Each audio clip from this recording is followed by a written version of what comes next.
Hi everyone, सभी छात्रों को स्टडी आईएएस विथ आर के यादव में स्वागत है। जैसा कि मैं UPSC IAS mains 2015 GS paper 3 से क्वेश्चन ले रहा हूँ। ये हमारी 5 प्रश्नों की श्रृंखला है।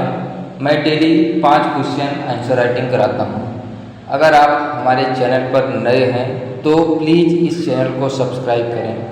सब्सक्राइब करने के बाद बेल आइकन की घंटी को क्लिक करना ना भूलें, ताकि जब भी मैं अगला वीडियो अपलोड करूं उसका नोटिफिकेशन आपके मोबाइल पर सबसे पहले पहुंचे। चलिए वीडियो को प्रारंभ करते हैं। अगर आपने प्रीवियस ईयर्स के प्रश्नों को हल करना सीख गए तो हम ये दावा कर सकते हैं कि हम बेहतर तरीके से किसी भी प्रश्न का उत्तर लिख सकते हैं। हमको कहीं से किसी भी प्रश्न का उत्तर लिखने में कोई कठिनाई नहीं होगी। इसके साथ हमें NCERT, history, geography, polity, economics class 11th और 12th की अगर हम तैयार कर लेते हैं तो हम बेहतर तरीके से किसी भी प्रश्न का उत्तर कहीं से भी लिख सकते हैं। चलिए अब हम सीधे प्रश्न पर चलते हैं।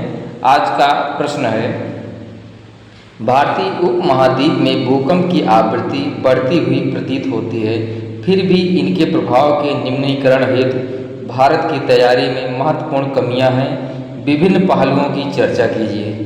200 शब्दों में हमें इसका उत्तर लिखना है। अब हम देखिए, भारतीय उपमहाद्वीप में भूकंप की बढ़ती आवृत्ति देखने को हमें मिलती है। भारत के जहाँ तक तैयारियों और शमन प्रयासों को प्राथमिकता देने की ज़रूरत है, क्योंकि बहुआयामी दृष्टिकोण अपनाकर और भूकंप की तैयारी में निवेश करके भारत लोगों की जान बचा सकता है, क्षति कम कर सकता है और इसकी दीर्घकालिक आर्थिक साधारणीयता को बढ़ावा दे सकता है। भारत के लिए भूकंप के प्रभाव को कम करने और अपने नागरिकों की सुरक्षा और कल्याण सुनिश्चित करने के लिए तत्काल कार्रवाई करना महत्वपूर्ण होता है। अब हम देखिए, सबसे पहले इस प्रश्न की भूमिका लिखेंगे संक्षिप्त में, क्योंकि हमारे पास समय का अभाव होता है, क्योंकि हमें 3 घंटे में 20 प्रश्न करने होते हैं। ठीक है, अब हम सबसे पहले भूमिका को लिखेंगे। 2 अभिसारी विवर्तनिकी प्लेटों की सीमा पर भारत की अवस्थिति इसे भूकंप के लिए हॉट स्पॉट बनाता है।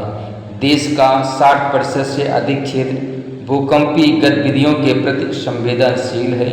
अत्यधिक खतरे के बावजूद भारत में शमन उपाय अपर्याप्त हैं। अब हम मुख्य भाग पर चलते हैं। भूकंपों की आवृत्ति में वृद्धि के कारण के बारे में देखेंगे। पहला पॉइंट है, भारतीय उपमहाद्वीप में भूकंप की बढ़ती आवृत्ति के लिए विभिन्न कारकों को जिम्मेदार ठहराया जा सकता है।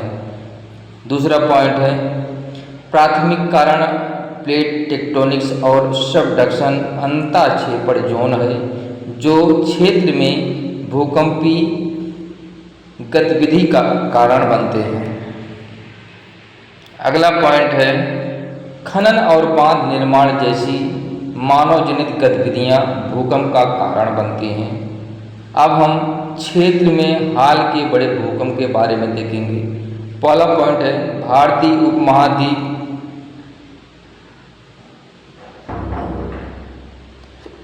ने थोड़ा महाद्वीप यहाँ टाइपिंग में मिस्टेक हो गया है, ने हाल के वर्षों में कई बड़े भूकंप देखे हैं, जिनमें वर्ष 2015 में नेपाल भूकंप, वर्ष 2001 में भुज भूकंप और वर्ष 2004 में हिंद महासागर भूकंप और सुनामी शामिल है। अगला पॉइंट है, इन भूकंपों से खासकर भारत के तटीय क्षेत्रों में बुनियादी ढांचे को बड़े पैमाने पर नुकसान हुआ और जान माल की हानि हुई। अब हम भूकंप के प्रभाव को कम करने के लिए भारत की तैयारी तत्परता में कमियों के बारे में देखेंगे कि पहला पॉइंट है,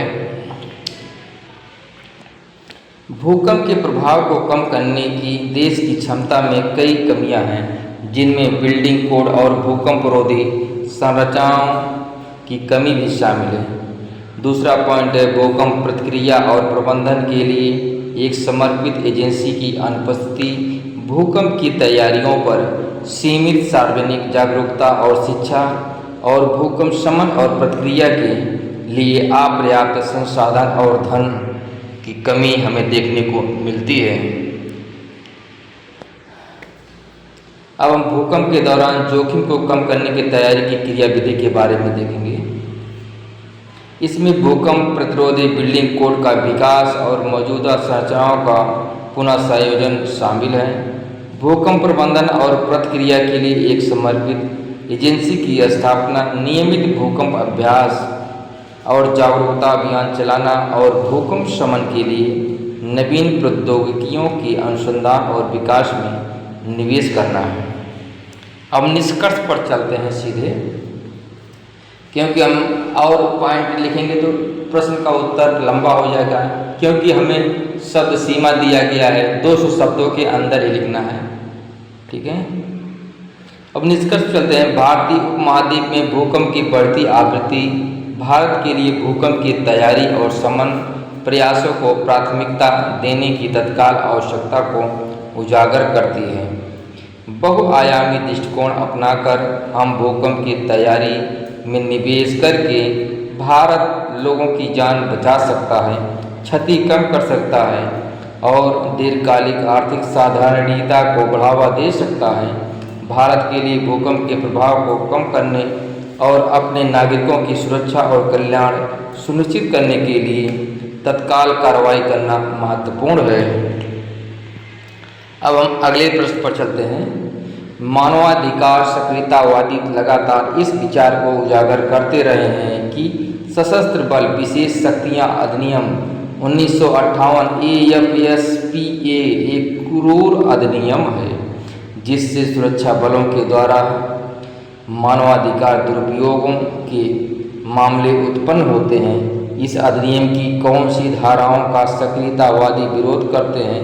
उच्चतम न्यायालय के द्वारा व्यक्त विचार के संदर्भ में इसकी आवश्यकता का समालोचनात्मक मूल्यांकन कीजिए। 200 शब्दों में हमें इसका उत्तर लिखना है। अब हम सबसे पहले प्रश्न के अनुसार पहले प्रश्न को सावधानी पूर्वक पढ़ेंगे, उसके बाद उत्तर को लिखने का प्रयास करेंगे। हम सबसे पहले भूमिका पर चलते हैं।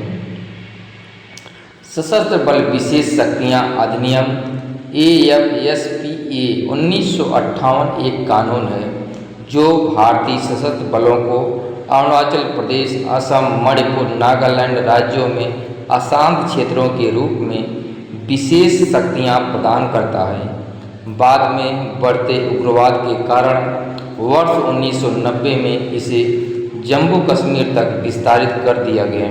हाल ही में केंद्र सरकार ने असम, नागालैंड और मणिपुर के क्षेत्रों से इसे आंशिक रूप से वापस लेते हुए AFSPA के प्रभाव क्षेत्र को कम कर दिया।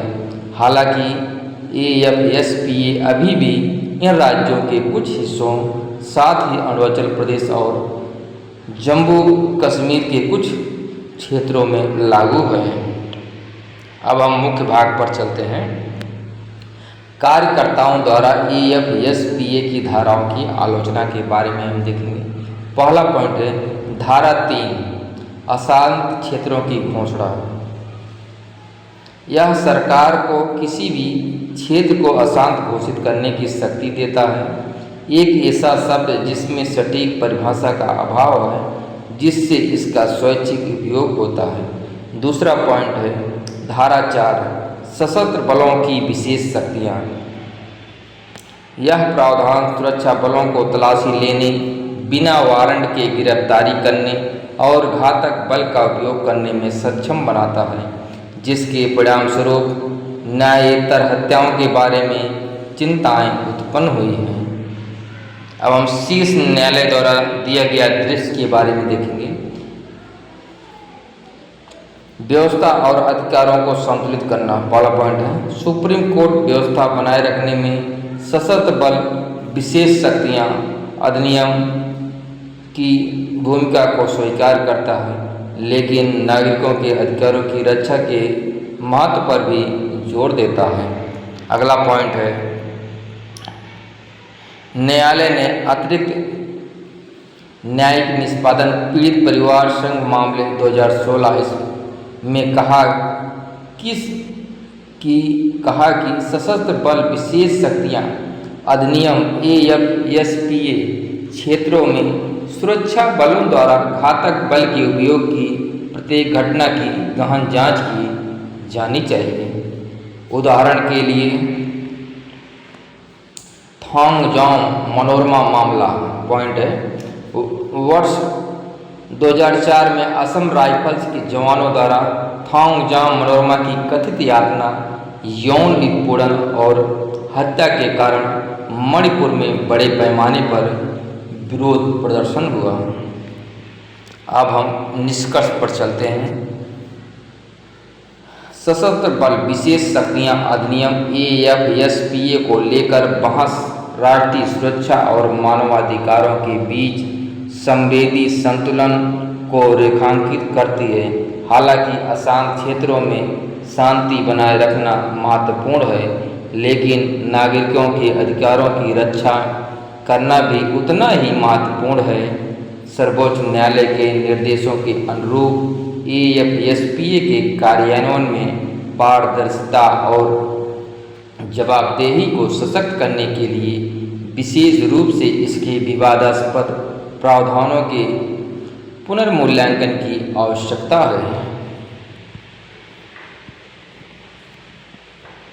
अब हम अगले प्रश्न पर चलते हैं। डिजिटल मीडिया के माध्यम से धार्मिक मतारोपण का परिणाम भारतीय युवकों का ISIS में शामिल हो जाना रहा है। ISIS क्या है और उसका ध्येय क्या है? ISIS हमारे देश की आंतरिक सुरक्षा के लिए किस प्रकार खतरनाक हो सकता है? 200 शब्दों में हमें इसका उत्तर लिखना है। सबसे पहले हम लिखेंगे पॉइंट में ISIS क्या है, इसके बाद इसमें नागरिकों के शामिल होने की इच्छाएं क्या हैं, और फिर देखेंगे आंतरिक सुरक्षा के लिए किस प्रकार एक खतरा उत्पन्न कर रहा है के बारे में हम पॉइंट टू पॉइंट लिखने का प्रयास करेंगे। हम सबसे पहले भूमिका लिखेंगे। डिजिटल मीडिया के प्रसार ने ISIS जैसे चरमपंथी समूहों के लिए भारत सहित दुनिया भर से युवाओं का विचार अतिक्रमण करने और भर्ती करने के नए रास्ते खोल दिए हैं, जिससे राष्ट्रीय सुरक्षा के लिए महत्वपूर्ण चुनौतियां पैदा हो गई हैं। अब हम सीधे मुख्य भाग पर चलेंगे। ISIS और उसका मिशन। ISIS क्या है और उसका मिशन का उद्देश्य क्या है? पहला पॉइंट है ISIS Islamic state of Iraq and Syria, जिसे ISIL या दाइश के नाम से भी जाना जाता है, एक कट्टरपंथी इस्लामी समूह है जिसने वर्ष 2014 में वैश्विक प्रभुत्व प्राप्त किया, जब इसने क्षेत्र में खलीफा स्थापित करने के अपने प्रयासों के अंतर्गत इराकी सरकारी बलों को प्रमुख शहरों से बाहर कर दिया। दूसरा पॉइंट है इसका मिशन एक अति रूढ़वादी सुन्नी इस्लामिक राज्य की स्थापना करना है, जो गैर इस्लामिक माने जाने वाले सभी राजनीतिक, सामाजिक और धार्मिक विचारों को अस्वीकार करता है। अब हम आंतरिक सुरक्षा को खतरा करने वाले प्रावधानों के बारे में देखेंगे। पहला है भर्ती और कट्टरवाद के बारे में हम देखेंगे। इस्लामिक स्टेट ISIS की डिजिटल पहुंच उसे भारत से व्यक्तियों को विचार अतिक्रमित करने और भर्ती करने की सुविधा देती है। इससे घरेलू आतंकवादी हमले हो सकते हैं। उदाहरण के लिए रिपोर्टों से पता चलता है कि महाराष्ट्र के अरीब मजीद जैसे कई भारतीय युवा ऑनलाइन कट्टरपंथी बन गए और इस्लामिक स्टेट ISIS रैंक में शामिल हो गए, जिससे घरेलू आतंकवाद का संभावित खतरा पैदा हो गया। अब हम सामाजिक कला के बारे में देखेंगे। इस्लामिक स्टेट की चरमपंथी विचारधारा भारत में सांप्रदायिक तनाव को बढ़ा सकती है, जो देश अपनी धार्मिक विविधता के लिए जाना जाता है। अब हम अगला पॉइंट है राष्ट्रीय एकता को खतरा। मताधिकार से वंचित या हाशिए पर रहने वाले समूहों के प्रति ISIS की अपील सामाजिक विभाजन को और बढ़ा सकती है, जिससे राष्ट्रीय एकता को खतरा हो सकता है। दूसरा पॉइंट है उदाहरण के लिए ISIS ने भारत में कुछ मुस्लिम समुदायों के बीच सांप्रदायिक शिकायतों का लाभ उठाने का प्रयास किया, जिससे संभावित रूप से विभाजनकारी भावनाएं भड़क सकती हैं। अब हम एक केस स्टडी के बारे में देखेंगे। भारतीय मूल के सिंगापुर के नागरिक हाजा फखरुद्दीन उस्मान अली ने वर्ष 2014 में तब सुर्खियां बटोरी जब वह ISIS में शामिल होने के लिए सीरिया चले गए। अब हम निष्कर्ष देखते हैं।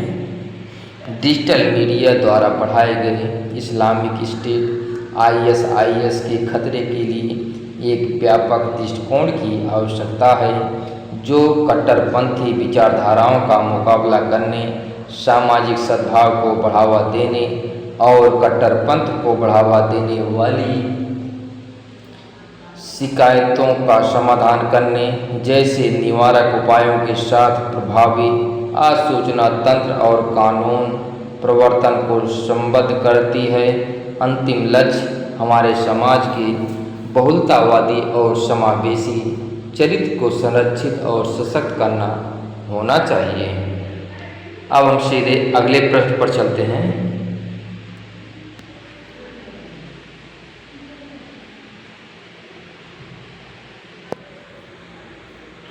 पिछड़े क्षेत्रों में बड़े उद्योगों का विकास करने सरकार के लगातार अभियानों का परिणाम जनता और किसानों, जिनको अनेक विस्थापनों का सामना करना पड़ता है, का विलगन अलग करना है।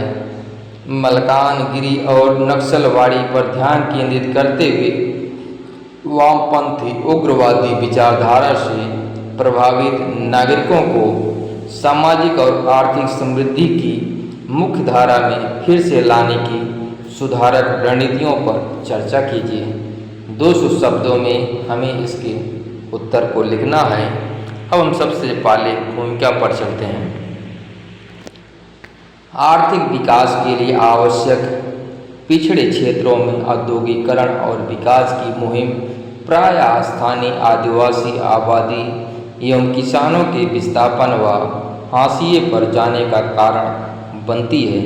इससे असंतोष पैदा हुआ है, जिससे मलकानगिरी और नक्सलवाड़ी जैसे क्षेत्रों में वामपंथी उग्रवाद जैसे आंदोलनों को बढ़ावा मिला है। अब हम मुख्य भाग पर चलते हैं। सुधारात्मक रणनीतियों की आवश्यकता के बारे में देखेंगे। पहला पॉइंट है समावेशी विकास। सबका समान विकास होना चाहिए। अब पहला पॉइंट देखते हैं। विकास परियोजनाओं को स्थानीय समुदायों के अधिकारों और आवश्यकताओं को ध्यान में रखते हुए जन केंद्रित दृष्टिकोण के साथ प्रतिरूपित किया जाना चाहिए। दूसरा पॉइंट है पूर्व सहमति। उचित मुआवजा और उपयुक्त आजीविका विकल्पों का प्रावधान ऐसी परियोजनाओं का अभिन्न अंग होना चाहिए। दूसरा पॉइंट है कौशल विकास एवं शिक्षा। ये विस्थापित आबादी को मुख्य धारा की अर्थव्यवस्था में एकीकृत करने के लिए आवश्यक है। दूसरा पॉइंट है कौशल भारत मिशन और शैक्षिक अभियान जैसी सफल पहल, जैसा कि दंतेवाड़ा में छत्तीसगढ़ सरकार की शिक्षा शहर परियोजना में देखा गया है, को इन क्षेत्रों में प्रभावी ढंग से लागू करने की आवश्यकता है। अब हम बुनियादी ढांचा विकास के बारे में देखेंगे। पहला पॉइंट है, इन क्षेत्रों में बुनियादी ढांचे की कमी प्रायः इन समुदायों को अलग थलग कर देती है। दूसरा पॉइंट है, सड़क कनेक्टिविटी। स्वास्थ्य देखभाल सुविधाओं, स्कूलों आदि में निवेश उन्हें मुख्य धारा के समीप ला सकता है। अब हम सहभागी शासन के बारे में देखेंगे।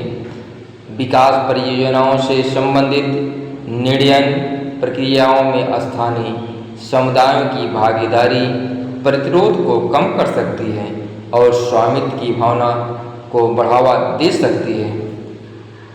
इस उद्देश्य के लिए पेशा अनुसूचित क्षेत्रों में पंचायतों का विस्तार अधिनियम के कार्यान्वयन को मजबूत किया जा सकता है।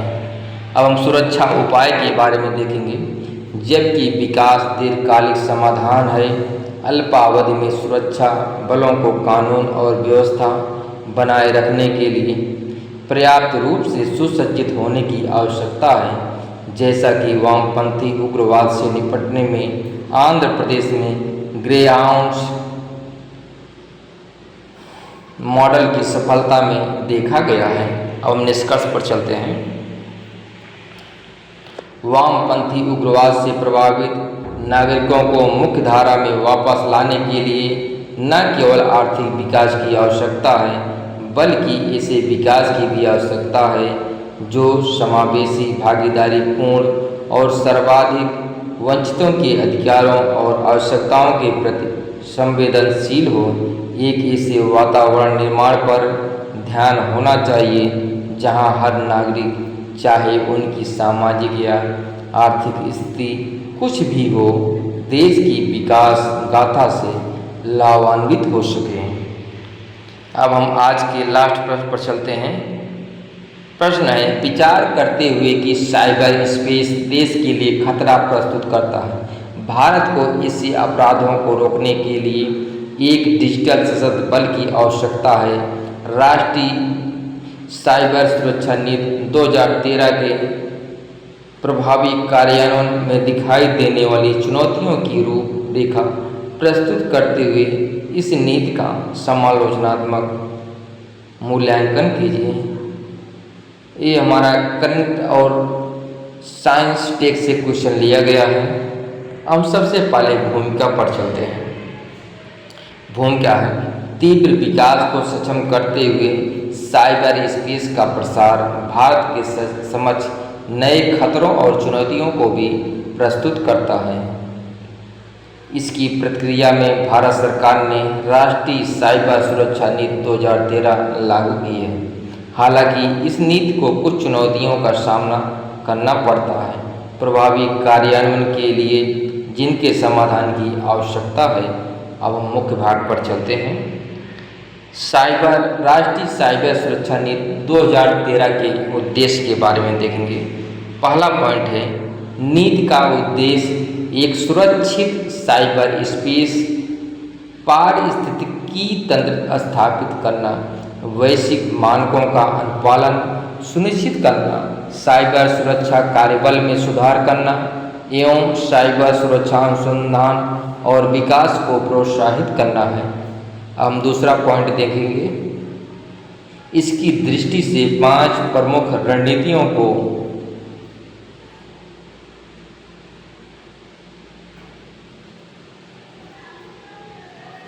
पारित है करने की योजना है।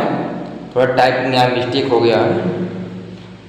पहला पॉइंट है, एक सुरक्षित साइबर पारिस्थितिकी तंत्र का निर्माण करना। दूसरा पॉइंट है, सुरक्षा खतरों और प्रतिक्रियाओं के लिए तंत्र का विकास करना। तीसरा पॉइंट है, ई गवर्नेंस सेवाएं सुरक्षित करना। चौथा पॉइंट है, महत्वपूर्ण सूचना अवसंरचना की सुरक्षा करना। और अगला पॉइंट है, वर्ष 2018 तक साइबर सुरक्षा में कुशल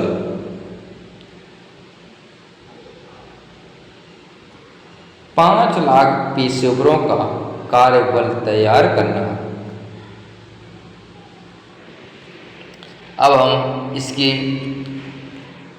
इस नीति के प्रभावी कार्यान्वयन को प्रभावित करने वाले प्रमुख मुद्दे महत्वपूर्ण मूल्यांकन के बारे में देखेंगे।